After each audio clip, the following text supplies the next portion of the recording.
What's your favorite way to say hello to a large group of people? What's up, bitches? There we go! There it is!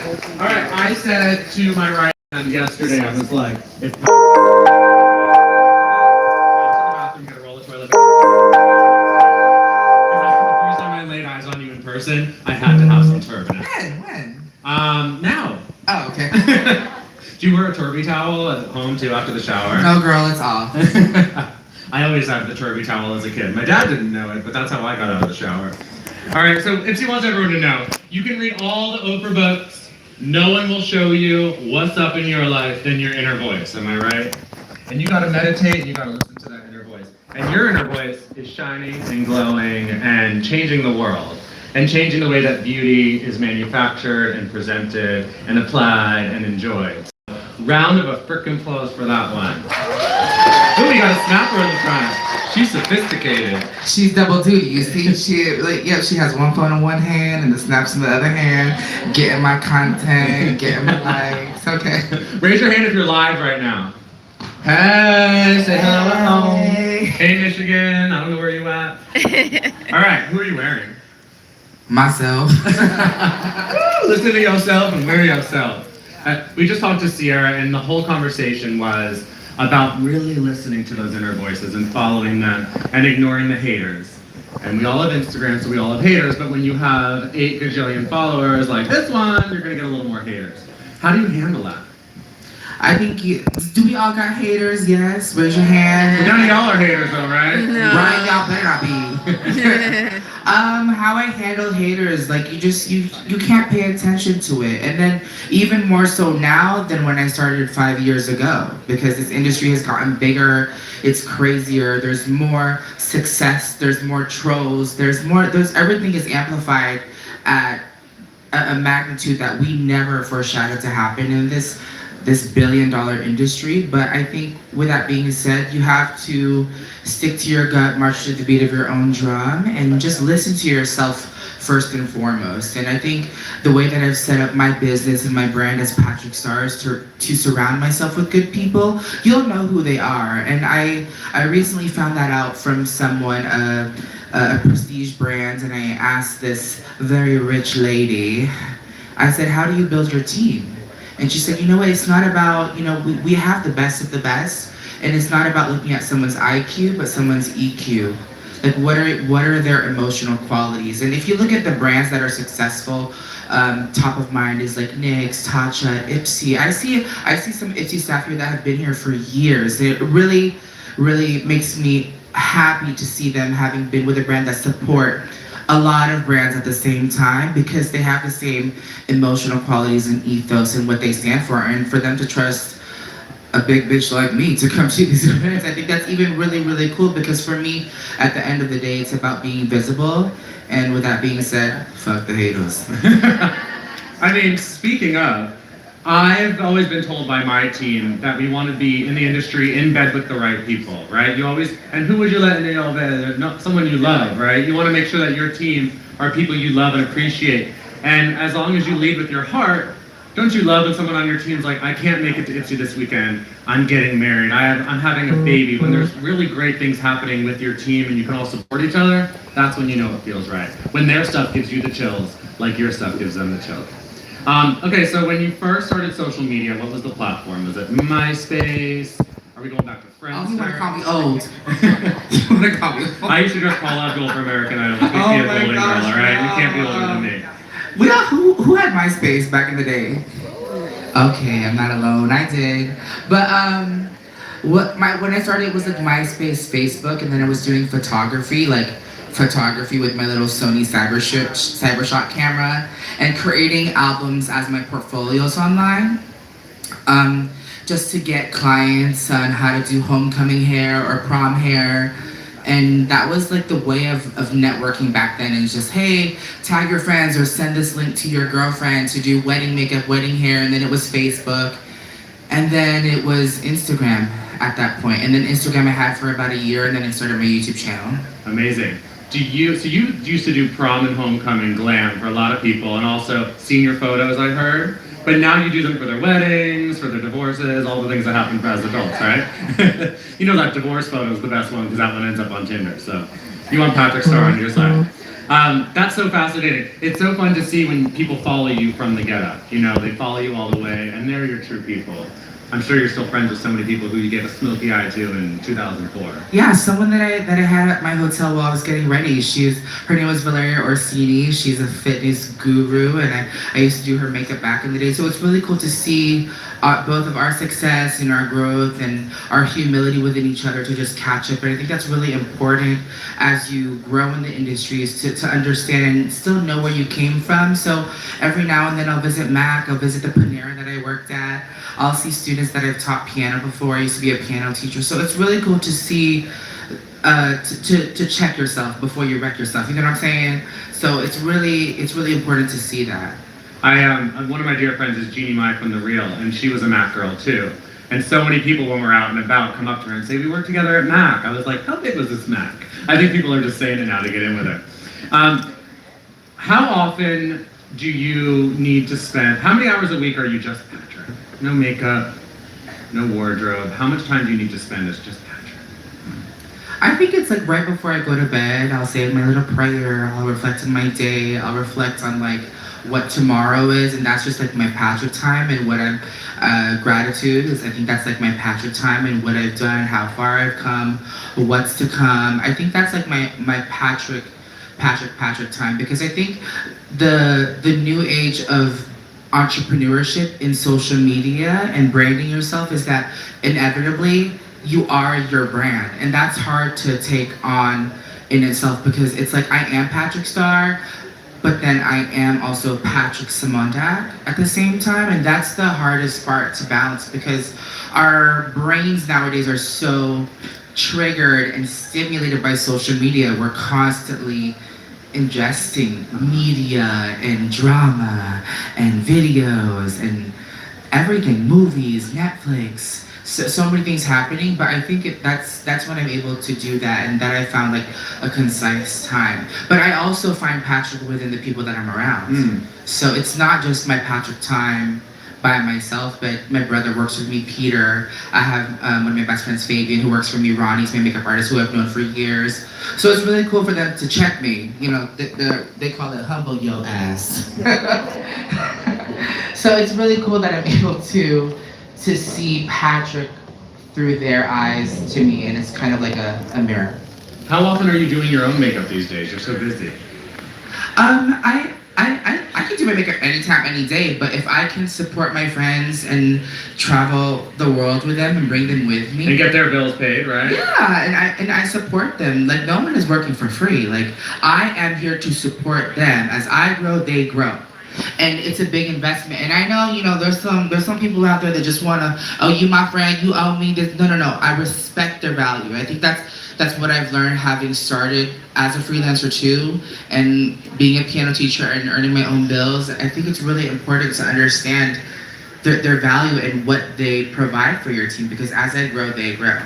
Include people in your blessings, right? Include those you love. In this industry, you'll often get 10 M&Ms. You gotta give 8 of them away. It's too much to handle. You gotta give some of it out. And then the turban. So, I was stalking your social media, and I was trying to see what kind of earrings you wore. I was at my friend's showroom yesterday. I was like, let's get a little treat. And I was like, oh my God, the earrings are clipped onto the turban. Oh my gosh, I forgot them at my hotel. He's asking about my earrings. Yeah. I think you're okay. I'm okay, right? Like, they were like up to here, like down to my titties, and they were gonna be super long and dramatic, but... No, it's such a trick, because so many girls complain about... Believe it or not, I don't have my ears pierced. Isn't that crazy? I'm the gayest influencer of them all. And my ass has no pierced ears. Maybe one day. All right, so when you were a kid, what was your dream job? To be a classical pianist, I think. Okay. And I think that was like the dream. I wasn't like out to be like an actor. I was really, really shy as a kid. Yeah. But yeah, I loved playing piano when I was a young child. Do you feel like that, I mean, as a kid, I was bullied bad. We talked about this earlier. You'd walk into the lunchroom at school, and Sierra said you would shrink.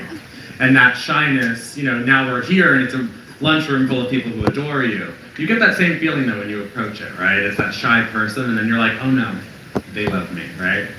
Now, if you had to come up with a dream job now, that has nothing to do with this, what would that be? Are we classical pianists, Jane? My dream job now? I think I'm living my dream now. It's like, yeah, I'm living my dream now. I'm able to educate. I've been able, like, just in this past year, I've been able to open up my own agency called the Beauty Coop and to mentor young talent. And I think it would be selfish of me to keep all this intel to myself because I've done so much in the beauty industry. Why not pass it on to young new talent, and also to protect talent and check brands, because these brands want to be slick. You know what I'm saying? Do we have any influencers here? Raise your hand. Influence. Yeah, I see you. I love a good influencer on the floor. But yeah, I think that's important. And this, like, what I'm speaking to today doesn't apply to just like being an influencer. It applies to, like, you know, life in general. And I've learned a lot in my past history of like work that, you know, on how to build this dream. If your biggest fan surprised you and knocked on your door and said, guess what? I want to do whatever you want me to do today, where would you go first? I would take it to Disney. I love Disney. World or land? World. Store. Disney World. Yeah, it's my hometown. Oh, I love me some Disney World. Yeah. You know, you get caught in the rain no matter what, but it's always good. You just can't be all full. So, how about, okay, at the end of the day, you talked about this Patrick time, you're chilling. Our hipsters love knowing what goes on your face, but they also love knowing how you get it off. Like Sierra uses Aquaphor. What are you using at the end of the day to get it off and feel clean and fresh? Oh my gosh, I'm using wipes and make my wipes extra juicy, extra juicy. The reason being because I don't want it to tug on my face. So whether that's like pouring Clinique Take the Day Off Balm onto the wipes, I'll kind of like make my own juicy, extra juicy wipes and shake it up. It's kind of like just a shake and wipe system. The cleansing balms get in my eye. Yeah, I get that. They get really foggy, but I just love a simple wet wipe off the face, and then I'll proceed with my skincare after. Oh, nobody wants that wet wipe that's been in a car in the heat, right? You know that wet wipe. No. Before you had the budgets for glam and wardrobe, what odd jobs were happening to pay for to make yourself you? So I was doing classical piano. I studied classical piano when I was 15, and then I started teaching piano around like 16, 17 years old in high school. And then I was a piano accompanist, and then I was doing just being a piano for choir for my brother's high school, and that sufficed because it was fun. Because for me, I don't know, I always feel bad that my parents spent so much money on piano lessons. That was like my way of kind of like paying them back. So I was doing that, and then I was also doing photography and makeup at the time.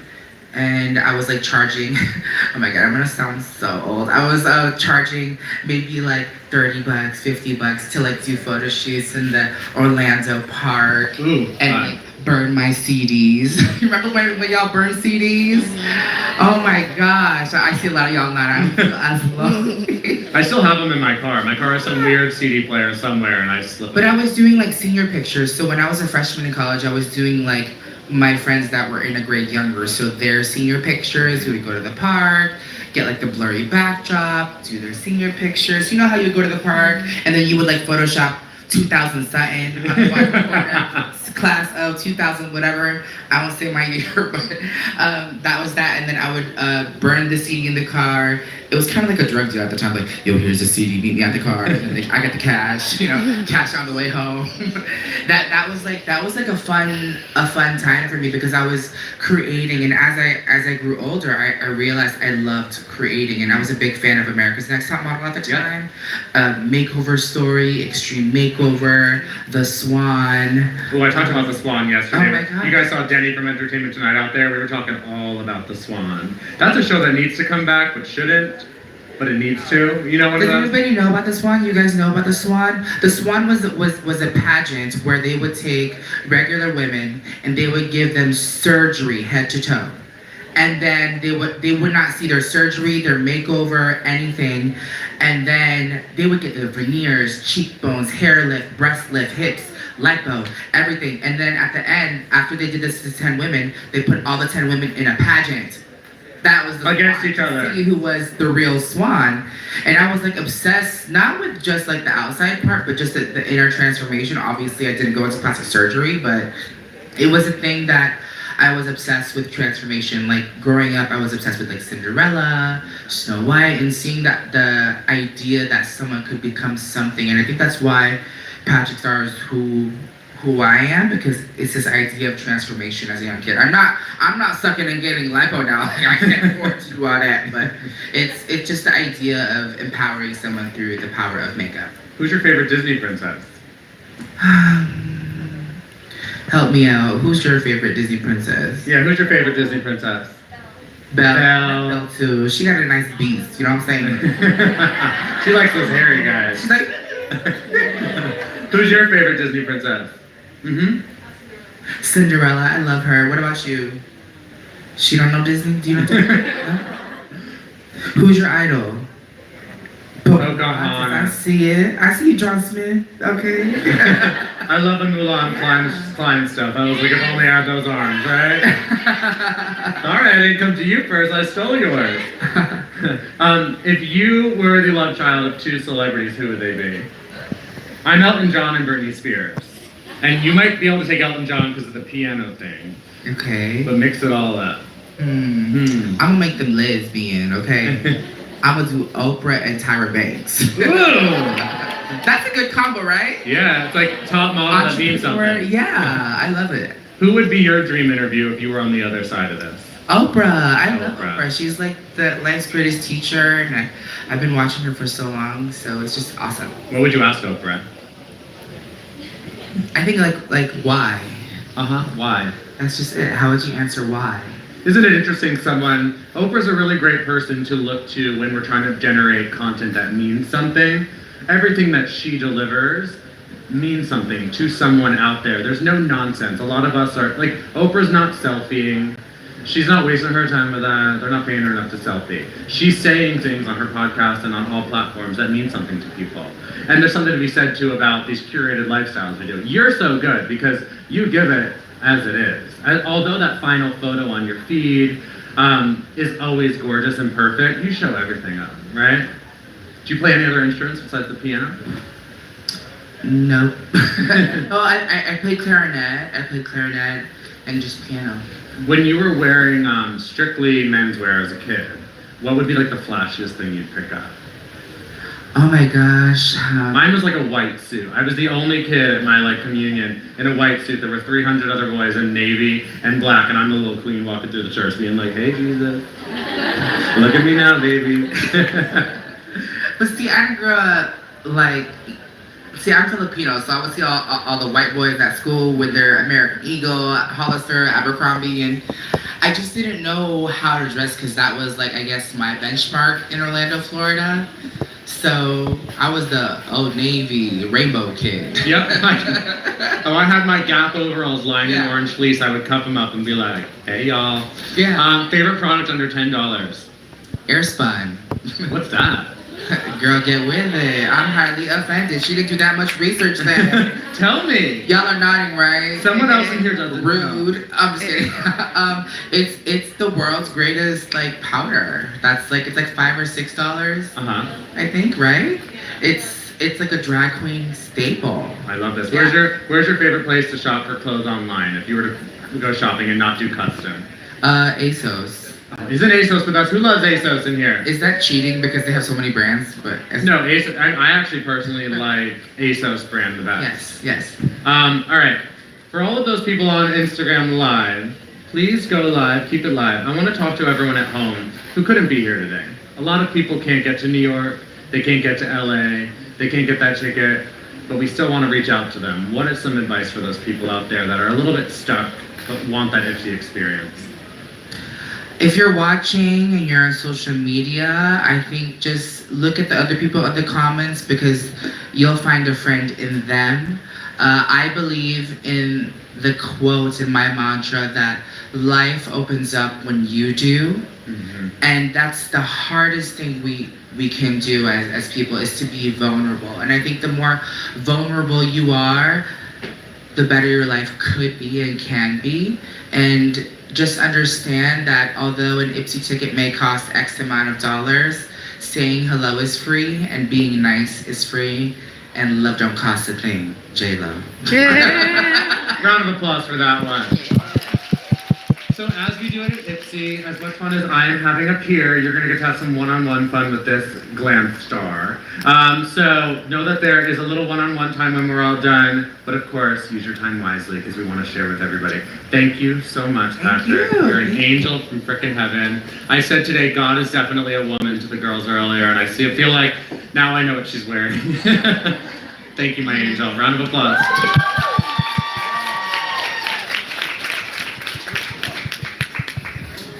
Hey, letting us know your favorite Disney stars. That's our jam. That's how we raise. Come on, Mom. Pictures down there. Love you. Love you.